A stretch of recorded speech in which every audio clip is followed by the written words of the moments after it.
जय हिंद दोस्तों, आप लोग के बीच पुनः एक बार हम आ चुके हैं और नंबर सिस्टम के हम लोग फाइनल दौर में लगभग चल रहे हैं।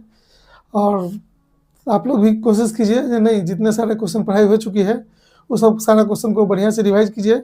जहाँ दिक्कत लगे तो हम लोग से कमेंट के माध्यम से पूछ लिया कीजिए और एकदम कंटिन्यू क्लास करते रहिए। यूट्यूब चैनल पर बने रहिए, अधिक से अधिक वीडियो को देखिए और अधिक से अधिक क्वेश्चन को सीखिए। और नंबर सिस्टम के जैसे हम कह चुके हैं, अब फाइनल दौर में आ चुके हैं, तो देखा जाए क्लास 4 नंबर सिस्टम का चल रहा है। अब आवश्यकता पड़ने पर हम लोग इसको बढ़ा भी सकते हैं, नहीं यदि फाइनल हो जाएगा तो फाइनल कर देंगे। लेकिन मेरे ख्याल से हो सकता है, मे भी यदि हमको और इम्पोर्टेंट यदि क्वेश्चन दिख जाए तो हम इस वीडियो में को थोड़ा एक्सटेंड करेंगे, नया कुछ और क्वेश्चन आप लोग के लिए जो है नंबर सिस्टम का लेकर के आएंगे। इसलिए आप लोग अधिक से अधिक क्वेश्चन सबको पढ़िए और अधिक से अधिक फायदा उठाइए। देखा जाए नंबर सिस्टम बहुत इंपॉर्टेंट चैप्टर है, नंबर सिस्टम बहुत इंपॉर्टेंट चैप्टर है, इसलिए इसमें थोड़ा ज़्यादा हम लोग को टाइम लगेगा। कारण मैथ में यदि मैथ की बात की जाए तो मैथ का एक तरह से रीड है, नंबर सिस्टम जो है मैथ का रीड है। और मैथ का रीड हम इसलिए कहते हैं, इसका प्रयोग टोटल चैप्टर में होगा, इसलिए इस क्वेश्चन का कंसेप्ट आप लोग को अच्छा से होना चाहिए, तब जाकर के आगे के चैप्टर में आप लोग को विशेष परेशानी नहीं हो सकती है। इसलिए इस क्वेश्चन को बढ़िया से क्लियर कीजिए, जहाँ डाउट हो बेहिचक हम लोग से डिस्कस करके कमेंट के माध्यम से हो या ऑफलाइन क्लास में हो, जैसे भी हो उसको दूर करके और आगे बढ़िए। चला जाए, हम क्वेश्चन पे चलते हैं। देखा जाए जो पहला क्वेश्चन आप लोग के बीच आ चुका है, जो 35 सही 3/5 में कितने 1/9 शामिल है। जैसे एक चीज बताइए, आप लोग से ही सिंपल भाषा में यदि हम पूछे जो 10 में कितना 2 है, तो आप लोग सीधे कहेगा 5। कैसे? 10 में कितना 2 है तो 10 को सीधे 2 से भाग देंगे, तो 10 को 2 से भाग देते कितना आएगा 5। तो जैसे वहाँ भाग देने के बाद आपको पता चल जाएगा जो 10 में 2 जो है 5 है। तो यहाँ भी हम लोग को उसी तरह से पूछ रहा है 35 सही 5/3 में कितने 1/9 शामिल है। तो सीधे हम लोग क्या करेंगे, ये 35 सही 5/कितना है 3 है, और इसी को 1/9 से क्या करेंगे, भाग दे देंगे। तो सबसे पहले तो इसका सही बट्टा जो है इसको तोड़ना पड़ेगा। देखा जाए 35 दिया 105, 105 में यदि 5 जोड़ेंगे तो कितना हो जाएगा 110, 110 बट्टा कितना 3 और बट्टा कितना 1/9। और काटने का तरीका आपको पता ही है, जो बट्टा के बट्टा है, तो इसलिए देखिए इससे ये यदि कटेगा तो कितना आ जाएगा 3, और ये 3 यदि पलटेगा तो पलट करके ऊपर गुना हो जाएगा। तो 110 को यदि 3 से मल्टीप्लाई करेंगे तो ये कितना हो जाएगा 330, और 330 का मतलब जो है देखेंगे किस ऑप्शन में 330 है, तो ऑप्शन नंबर ए में ही आप लोग को दिख रहा होगा। तो इसलिए इस प्रश्न का आंसर क्या होगा, ऑप्शन नंबर ए हो जाएगा। इसी तरह से अब चलते हैं नेक्स्ट प्रश्न पर। देखा जाए नेक्स्ट प्रश्न दिया, यदि एक्स वाई जेड 123 है, वाई जेड डब्लू 492 है, तो x/w का मान क्या होगा।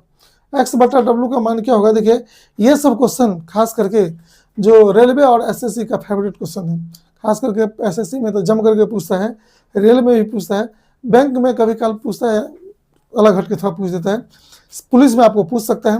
इसलिए जम करके एसएससी के पर्पज से, रेल के पर्पज से इस क्वेश्चन को सीखिए, जो हम लोग कैसे सॉल्व करेंगे। देखा जाए इतना इजकल टू इतना, इतना इजकल टू इतना, तो हमको करा इसका मान क्या होगा, बस यही देखना है। अब इस दोनों को क्या करेंगे तो x/w आ जाएगा, ये हम लोग को देखना है। तो दिखाई दे रहा है जो यहाँ पर देखिए x, y और z इजकल टू क्या है 123, फिर देखिए y, z और w इजकल टू क्या है 492। अब देखिए अब आपको क्लियर हो गया होगा, जिस दोनों को क्या करेंगे तो x/w आएगा। तो दिखने ही से लग रहा है, इसको भाग दे दीजिए, LHS को LHS से और RHS को RHS से यदि भाग दे देंगे तो देखिए YZ से ये YZ कट जाता कि नहीं कट जाता, और YZ से YZ यदि कटेगा तो यहाँ बचेगा x/w, और इससे 123 चौका कितना होगा 492। तो यहाँ क्या बचा x/y, और इधर देखिए क्या बच गया 1/4। तो देखेंगे किस ऑप्शन में x/y का मान 1/4 है, तो ऑप्शन नंबर सी में आप लोग को दिख रहा है जो 1/4 है। तो इसलिए इस प्रश्न का आंसर क्या हो जाएगा, ऑप्शन नंबर सी हो जाएगा। चला ये नेक्स्ट प्रश्न पर चलते हैं। देखा जाए यहाँ पर दिया है 16/वाट इजकल टू वाट/36 में वाट का मान ज्ञात करें। वाट का मान क्या होगा ये हमको पता करना है। सबसे पहले देखिए क्वेश्चन लिखते हैं 16/वाट इजकल टू वाट/36। अब एक चीज बताइए, गौर से देखिए, क्वेश्चन को देखने ही से लग रहा है इसको हम लोग क्रॉस मल्टीप्लाई करेंगे। व्हाट और व्हाट को यानी क्वेश्चन मार्क को यदि क्वेश्चन मार्क से गुना करेंगे तो क्वेश्चन मार्क का स्क्वायर इक्वल टू, इधर देखिए 16 अगुने हम लोग क्या लिख सकते थे, 36 लिख सकते हैं। और आप लोग को पता ही है जो एक तरफ से वर्ग यदि हटता है तो दूसरे तरफ को क्या होता है, रूट बन जाता है। स्क्वायर हटाएंगे तो सेट क्या हो जाएगा, स्क्वायर रूट हो जाएगा। और इसी तरह से देखिए जो 16 का यदि वर्गमूल कहता था 4, 36 का वर्गमूल कहता था कितना 6, और 6 को 4 से यदि मल्टीप्लाई करें तो 6 चौक 24। तो ये व्हाट का मान हमको पूछ रहा था, व्हाट का मान क्या होगा, तो व्हाट इक्वल टू 24। तो देखेंगे किस ऑप्शन में 24 है, ऑप्शन नंबर ए में आप लोग को 24 दिख रहा होगा, इसलिए इस प्रश्न का आंसर क्या होगा, ऑप्शन नंबर ए हो जाएगा। इसी तरह से एकदम सीखते रहिए, क्वेश्चन भारी नहीं होता है, बशर्ते कि उसका तरीका पता होनी चाहिए, और तरीका यदि पता रहेगा तो आप लोग आसानी से निकाल सकते हैं। चलो नेक्स्ट प्रश्न आगे है हम लोग के बीच। और नेक्स्ट प्रश्न देखते हैं जो इसमें क्या करा, क्वेश्चन थोड़ा भारी है। अब भारी कुछ नहीं, बस दिमाग लगाने की जरूरत है, दिमाग लगाएंगे बहुत आसानी से निकल जाएंगे। कैसे, सो आपको सामने में दिखाते हैं। क्वेश्चन में दिया है यदि 791xy एक ऐसी संख्या है जिसको 80 से पूर्णतया विभक्त है तो x माइनस वाई का मान क्या होगा। देखिए ये जो संख्या दी हुई है ये किससे विभक्त है, 80 से विभक्त है। पहले संख्या को लिख लेते हैं, 791xy ये विभक्त है किससे, 80 से। तब हमको लास्ट में पूछ रहा है x minus Y equal to what, यही व्हाट का मान जो होगा मेरा आंसर आ जाएगा। अब कैसे, सो देखिए आप लोग को हम बताने जा रहे हैं। ये संख्या यदि 80 से, यहाँ देखिए 80 के इकाई के स्थान पर 0 है, तो यहाँ भी इकाई के स्थान पर 0 होना चाहिए। जब तक 0 नहीं होगा तब तक 0 से 0 कटवे नहीं करेगा। इसीलिए ये y के जगह पर तो सबसे पहले आप लोग क्या करिए, 0 पहले डाल दीजिए। y के जगह पर सबसे पहले 0 डालेंगे तब 0 से 0 क्या हो जाएगा, कट जाएगी। नहीं, अब इस ये कट गई, अब बचा यही 4 यहाँ से लेकर के x तक। और एक होता है, जब हम थ्योरी पढ़ा रहे थे उस समय 8 से विभक्त होने का नियम बताए थे। 8 से विभक्त होने का नियम में हम आपको बताए थे संख्या कितनी भी लंबी क्यों न हो जाए, यदि उसके अंतिम 3 अंक यदि 8 से कट जाएगी तो संख्या पूरा 8 से कट जाएगी। तो इस पूरे संख्या को अब नहीं देखना है, बस यही 3 अंक को देखना है, 91x को जो 8 से कटती है कि नहीं। 8 से यदि कटेगी, 8 से कटने के लिए x की जगह पर क्या रखेंगे, तो वही मान वहाँ रख देंगे। देखिए 8 से यदि काटेंगे, 8 एक है ना, 8 9 है तो कितना बचा 1, ये 11 हो गया। और फिर 11 में यदि 8 से भाग देता कितना, 8 एक 8, 8 3 11 यानी 3 बचा। और 3 पर x तो एक चीज बताइए, 3 पर छोटी से छोटी क्या अंक रखेंगे जो 8 से कट जाएगी। तो आप लोग को पता ही है 8 चौक 32, तो 3 पर छोटी अंक क्या रखना पड़ेगा, 2। तो यहाँ पर देखिए 912, यदि 912 को यदि ये 8 से भाग देंगे तो ये संख्या पूरी जो है 8 से कट जाएगी। इसका मतलब ये पूरी संख्या जो है 8 से कट जाएगी। इसी तरह से हम लोग x और y का मान पता कर लेंगे।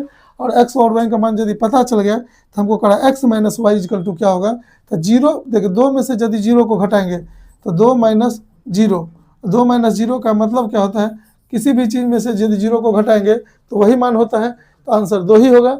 2 किस ऑप्शन में दिख रहा है, ऑप्शन नंबर बी में दिख रहा है। तो इसलिए इस प्रश्न का आंसर क्या होगा, option number A, option number इस प्रश्न का आंसर ए हो जाएगा। चलिए चलते हैं नेक्स्ट प्रश्न पर चलते हैं हम। देखें अब दिया है 200 और 500 के बीच 13 से विभक्त कुल कितनी संख्या। बहुत बढ़िया क्वेश्चन, गौर से देखिए क्या दिया, ये 200 और ये 500 के बीच किससे विभक्त, 13 से विभक्त कुल कितनी संख्या है। सबसे पहली बात देखिए, हम ये पता करेंगे 1 से लेकर के, कोई भी संख्या की स्टार्टिंग जो होती है जनरली 1 से होती है, 1 से लेकर के 200 तक में हम लोग देखेंगे जो 13 से कटने वाली संख्या कितनी है। हम लोग को ये देखना है जो 13 से कटने वाली संख्या कितनी है। पूरा कटे या न कटे, पूरा कटे या न कटे उससे मतलब नहीं, हमको देखना है जो भाग किससे लगता है, बस वही चीज़ को लिखना है। देखिए 13 का 13 तो कितना बचा 7, 70 13 पंचे 65, यानी इसका मतलब हुआ 1 से लेकर के 200 तक में जो 13 से कटने वाली संख्या कितनी है, 15 ठो है। इसी तरह से 500 तक में, यानी 1 से लेकर के 500 तक में देखेंगे जो 13 से कटने वाली संख्या कितनी है, तो इसी को इससे भाग दीजिए। तो 13 तिया 39, कितना बच गया 11, 110 और 13 अठे कितना होता है 104, 13 अठे 104 हो गया। नहीं 110 में से 104 6 बचा। हम बोले थे ये कटे या ना कटे, हमको उससे मतलब है नहीं, हमको देखना आखिर लगता किससे है। तो 500 को यदि 13 से भाग दिए तो किससे लगा? 38। इसका मतलब है 1 से लेकर के 500 तक में 13 से विभक्त होने वाली संख्या कितनी है? 38 है। अब बड़ी बारीकी से नजर दीजिए। मान लीजिए संख्या यहाँ 1 ले लेते हैं। 1 से लेकर 500 तक में से 1 से लेकर 200 तक वाला यदि घटा देंगे तो 200 से लेकर 500 के बीच वाला बचेगी कि नहीं बचेगी? इसीलिए हम लोग 38 में से ये 15 को क्या करेंगे? माइनस कर लेंगे। तो कितना बचेगा? 23। तो 23 एक ऐसी संख्या है जो 200 से लेकर 500 के बीच में है, जो 13 से विभक्त हो जाएगी। तो टोटल संख्या 23 आया। तो ऑप्शन नंबर बी में आप लोग को दिख रहा है 23 है। तो इसलिए इस प्रश्न का आंसर क्या होगा? बी ऑप्शन हो जाएगा। चलो नेक्स्ट प्रश्न पर चलते हैं। कंसेप्ट को समझिए। यदि कंसेप्ट समझ जाएगा तो बनाना 10 से 15 सेकंड का काम है, बस उस चीज को सीखना। देखा जाए भिन्न दिया है 4/9, ये 4/9, 5/11, 3/7, 7/6। देखिए में कौन सी भिन्न बड़ी है? और बहुत बढ़िया। देखिए यदि इस तरह के प्रश्न आ जाए तो बहुत बच्चे कंफ्यूज होते हैं। और कंफ्यूजन क्यों ना होगा? यदि मान लीजिए आपको कंपटीशन के भविष्य तरीका नहीं पता है तो बच्चा क्या करेगा? इस सब के हर का एलसीएम लेने जाएगा, एलसीएम लेके बराबर करेगा, ऊपरों को उसे गुना करके देखेगा कौन बड़ा है। नहीं, जिसको और नहीं पता है वो क्या करेगा? भाग दे करके देखेगा जो कौन बड़ा और कौन छोटा है। लेकिन हम लोग कुछ नहीं करेंगे, हम लोग प्रश्न को देख करके कह देंगे ये भिन्न बड़ी होगा और ये भिन्न छोटी होगा। कैसे? सो देखिए, कुछ नहीं करना, बस क्रॉस गुना करेंगे। बड़ी चाहिए तो जिसका अंश बड़ी होगा वही भिन्न बड़ी होगा। कैसे? क्रॉस गुना करने के बाद देखिए इससे इसको कंपेयर कर रहे हैं दोनों को। 11 चौक 44 और 9 पचे 45। अब एक चीज है, यहाँ 45 आएगा, यहाँ 44 आएगा, तो 45 बड़ा होगा कि 44? तो आप ही लोग कहिएगा 45 बड़ा होगा, तो इसलिए इसको हम काट देंगे। उसके बाद देखिए ये दोनों को कंपेयर करेंगे जो इसमें कौन बड़ी है? 7 पंचे 35, 11 तिया 33। तो आप ही बताए 35 बड़ी होगा कि 33 बड़ी होगा? तो 35 बड़ी होगा, तो इसलिए इसको भी काट देंगे। और अब ये दोनों जो बच गया उसको कंपेयर करना है। अब ये दोनों को करेंगे, देखिए 6 पंचे 30, 11 सत्ते 77। तो आप ही बताइए 30 बड़ी कि 77 बड़ी? 77 बड़ी, तो ये 30 को काट देंगे। तो सबसे बड़ी भिन्न कौन हो गया? 7/6। और देखेंगे किस ऑप्शन में 7/6 है, तो ऑप्शन नंबर डी में आपको 7/6 दिख रहा है। इसलिए इस प्रश्न का आंसर बिना पेन पकड़े, बिना सॉल्व किए देख करके हम लोग कह सकते हैं लो भाई सबसे बड़ी भिन्न यही होगा। ये सब तरीका यदि आप अप्लाई कीजिए तो बहुत जल्दी सफलता प्राप्त कीजिएगा। नहीं कहीं लेंदी प्रोसेस में गए तो परीक्षा हॉल में क्वेश्चन को छोड़ करके आना फिक्स है। अधिक समय बीत जाएगा, क्वेश्चन छोड़ के आना पड़ेगा। इसलिए सीखिए जो कम समय में अधिक से अधिक क्वेश्चन के हम लोग कैसे सॉल्व करेंगे। चला नेक्स्ट प्रश्न पर चलते हैं। देखा जाए क्वेश्चन का तरीका थोड़ा चेंज हो गया इसमें भी। देखा जाए ये दिया 13/15, 15/17, 17/19, 19/21 में कौन से भिन्न सबसे बड़ी है? देखा जाए इसमें भी बड़ी होगा, कौन सी भिन्न सबसे, देखा कौन सी भिन्न सबसे बड़ी है। अब देखिए इसलिए आपको बोलते हैं जो तरीका को सीखिए। इससे पहले देखिए जो क्रॉस करके हम लोग पता कि इसमें भी वो रूल लागू है, लेकिन इसमें यदि हम लोग अपना अप्लाई करेंगे तो हो सकता है कैलकुलेशन थोड़ा लंबा हो जाए। तो हर क्वेश्चन के अंदर कुछ ना कुछ क्लू होता है। कंपटीशन में जो क्वेश्चन आपको जितना बड़ा दिखे समझिए वो उतना ही आसान तरीका से बन सकता है। कैसे? सो देखिए इसमें सबसे बड़ी, अभी तो बताए थे जो क्रॉस गुना करके हम लोग पता कर सकते हैं जो कौन बड़ी है, जिसका अंश बड़ा हो जाए वही सबसे बड़ा भिन्न हो जाएगा। लेकिन यहाँ उससे भी बेस्ट तरीका क्या है? उससे भी बेस्ट तरीका देखा जाए, उससे बेस्ट तरीका क्या है? जो देखिए अंश और हर का अंतर देखेंगे। सब फर्स्ट ओपन क्या करेंगे? अंश और हर का अंतर। ये दोनों में अंतर कितना? 2 का।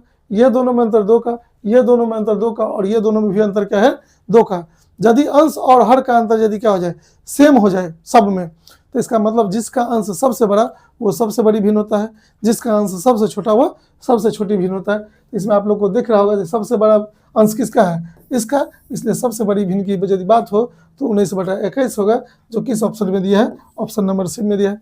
इसी तरह से पूछता सबसे छोटी भिन्न कौन है, तो सबसे छोटा अंश किसका है? ये 13/15, तो सबसे छोटी भिन्न ये होता है। ये कब लागू होगा? बार बार करें, ये तभी लागू होगा जब अंश और हर का अंतर क्या रहे? समान रहे। तो उस परिस्थिति में ये रूल को हम लोग लागू कर सकते हैं। चलिए नेक्स्ट प्रश्न पर पढ़ते हैं। देखिए अगला प्रश्न आ गया, किसी संख्या को 32 से भाग देने पर 29 शेष बचता है। देखा जाए ये कोई संख्या है जिसको 32 से भाग देने पर शेष कितना बचता है? 29 शेष बचता है। तो कहा इसी संख्या को देखिए 32 से भाग देने पर 29 शेष बचता है, तो इसी संख्या को यदि 8 से भाग देने के लिए जाए तो शेष क्या बचेगा। बारीकी से देखिए, बहुत बारीक क्वेश्चन, खतरनाक है। तरीका पता रहेगा, देख करके आंसर मार करके निकलिए, नहीं तो करना पड़ेगा।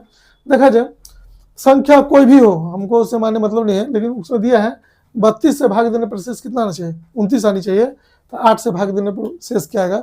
सबसे पहली बात देखिए, इससे देखना है, जब 8 से 32 कट जा रहा है, 8 से यदि 32 कट जा रहा है, इसका मतलब है जिसको भाग दिया है वो भी कटना चाहिए, नहीं।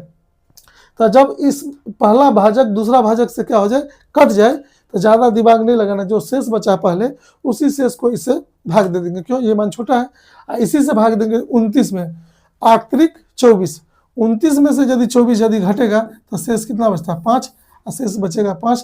तो हम लोग कहेंगे आंसर क्या हो जाएगा, ऑप्शन नंबर सी। हम लोग तो मुंह से कह के ऐसे चल सकते हैं, लेकिन बाई दी वे यदि आपको संख्या पता करना हो तो सबसे छोटी संख्या क्या हो सकती है, तो इसको जोड़ दीजिए। 32 को और 29 को यदि जोड़ देंगे तो कितना होगा, 61। 32 और 29 को यदि जोड़ देंगे तो कितना था, 61। 61 को यदि 8 से भाग दीजिए तो 8 सत्ते 56, और 56 में कितना जोड़ते तब 61 हो जाता, 56 और 5 61। तो देखिए 61 को 8 से भाग देने पर 7 से लगा, और शेष कितना बचा, 5। तो हम लोग ऐसे भी निकाल सकते हैं, जो शेष क्या होगा, 5 होगा। तो आपके पास दो परिस्थिति है, यदि इससे ये विभक्त हो जाए तो सीधे शेष को भाग दे करके शेष निकाल लीजिएगा। यदि इससे ये नहीं कटे, उस परिस्थिति में इन दोनों को जोड़ दीजिएगा, और जोड़ करके जो योगफल आएगा, योगफल को उससे सेकंड भाजक जो है उससे भाग दीजिए, जाकर के शेष निकल जाए। तो आप लोग को जैसे मन करे वैसे इसको क्वेश्चन को सॉल्व कर सकते हैं। चलिए नेक्स्ट प्रश्न पर चलते हैं। देखा जाए संख्या पद्धति में 5 अंकों को कुल कितनी संख्या, बहुत खतरनाक क्वेश्चन है। एग्जाम्पल के तौर पे आप लोग को बताते हैं, यदि आपको कहे जो 2 अंकों की कुल कितनी संख्या, आप लोग तो तेज हैं ही, और तेज का मतलब देखिए आसानी से निकाल सकते हैं। 2 अंकों की सबसे छोटी संख्या कहेगा तो क्या होता है, 10, और 2 अंकों की सबसे बड़ी संख्या कहेगा तो क्या होगा, 99। नहीं, तो एक चीज बताते हैं, 2 अंकों की देखिए, हम तो भड़बली यदि कहे तो 2 अंकों की टोटल कुल संख्या कितनी है, तो 90। 99 में से एक अंक की संख्या कितना है, नोट है, उसको घटा देंगे तो जो बचेगा वही 2 अंकों की संख्या होगी। तो कैसे पता करते हैं वो बता देते हैं। 2 अंकों की कुल संख्या कहता था कितना होता, 99, और नहीं सॉरी 2 अंक तक टोटल संख्या कितना है, 99। और केवल कहे केवल 2 अंकों की कुल संख्या कितनी है, तो उसमें से 2 अंकों से पहले क्या होता है, 1 अंक, तो 1 अंक की बड़ी संख्या घटा देंगे, तो इसमें से ये घटता था कितना, 90। तो पूछता 2 अंकों की टोटल संख्या कितनी है, तो हम लोग बना करके कहेंगे 90 है। इसी तरह से यदि कंसेप्ट बन जाए तो आपको 5 अंक है, या जितना भी अंक का कुल संख्या पूछे तो सीधे उतना 9 लिखिए। तो 5 अंक कह रहा तो 509 लिखेंगे, क्या करेंगे, 509 लिखेंगे। और हमको कहा 5 अंकों की कुल कितनी संख्या है, तो 5 से पहले अंक क्या होता है, 4, तो 4 अंकों की बड़ी संख्या घटा लेंगे। तो 4 अंकों की बड़ी संख्या लाने के लिए 4 9 को क्या करेंगे, घटाएंगे, माइनस कर देंगे, और माइनस जो करेंगे वही मेरा आंसर बन जाएगा। कैसे, यहाँ आप लोग देखे हैं, इसमें से 2 अंकों की कुल संख्या 90 कैसे हम लाए हैं, उसी तरह से यहाँ भी ले आ सकते हैं। तो देखा जाए 0 0 0 0, और यहाँ लास्ट में क्या बच गया, 9। तो देखा जाए 90,000, एक 2 अंकों की टोटल संख्या कितनी है, 90,000। तो देखेंगे किस ऑप्शन में 90,000 है, तो ऑप्शन नंबर बी में आपको दिख रहा होगा, जो 2 अंकों की कुल संख्या है, सॉरी 5 अंकों की कुल संख्या है। इसी तरह से हम लोग जो अंक पूछे निकाल सकते हैं। चलो नेक्स्ट प्रश्न पर चलते हैं। देखा जाए एक चीज बता रहे हैं, यहाँ देखिए दिया जाए 31 और 27 के पावर कितना, 173 का इकाई अंक क्या होगा। आज के बाद आप लोग याद रखिए, यदि इकाई के स्थान पर क्या दिखे, इकाई के स्थान पर 7 दिखे, हम तो लिख रहे हैं यहाँ पर, हाँ 7 दिखे, वैसे हम लिख देते हैं 2 3 7 और 8। यदि इकाई के स्थान पर क्या रहे, 2 3 7 और 8 यदि रहे, तो उसके पावर को 4 से भाग देना है। उसके पावर को किससे भाग देना है, 4 से भाग देना है। जो शेष आएगा वही इकाई के स्थान पर जो अंक रहेगा उसका पावर लगा देना है। अब देखिए हम भाग देते हैं, ये 4 से इसको भाग दें तो 4 चौका 16, भाग दीजिए इसको, 4 चौका 16, कितना बचा, 1 हो गया, 13, 4 तिया 12, अब 12 यहाँ बचा था 13, लेकिन 4 तिया 12, तो शेष कितना बचा, 1, और जो भी शेष बचेगा वही इसका पावर बनेगा। हम बोले ना, जो यदि इकाई के स्थान पर 2 3 7 और 8 में से कोई भी अंक रहे तो उसके उस अंक को तो लिख देंगे, उसके पावर को 4 से भाग देंगे, और 4 से भाग देने का जो भी शेष आए उसके पावर के रूप में लिखेंगे। तो यहाँ इसको भाग देने पर कितना 1 आया, और 7 के पावर 1 का मतलब क्या होता है 7, तो इसलिए इस प्रश्न का आंसर जो है क्या होगा 7 होगा। तो इसलिए ऑप्शन नंबर कौन सी दिख रहा है जो इस प्रश्न का आंसर होगा। बात को बारीकी से समझिए, यदि तरीका पता रहेगा तो 5 से 10 सेकंड, और नहीं पता रहेगा तो 2 घंटा 1.5 घंटा का जो भी परीक्षा होता है, पूरे परीक्षा के दौरान भी आपसे ये क्वेश्चन सॉल्व नहीं हो सकता। क्यों? 3127 गुने 3127 गुने 3127 कितना बार 173 बार। मेरे ख्याल से कंप्यूटर में मल्टीप्लाई किए वो फेल हो जाएगा, और आपका तो मोबाइल तो फेल हो ही जाएगा। उतना लंबा कहेगा गुना हम कर ही नहीं सकते हैं। इसलिए सीखिए जो हम लोग आसान तरीका से कैसे निकल सकते हैं। चलो नेक्स्ट पॉइंट पर। आज का पढ़ाई आशा करते हैं आप लोग को अच्छा से समझ में आया होगा, और एकदम जम के पढ़िए, जहाँ दिक्कत हो हम लोग से जम करके डिस्कस कीजिए। और आज के पढ़ाई के लिए आप लोग को बहुत बहुत धन्यवाद दोस्तों।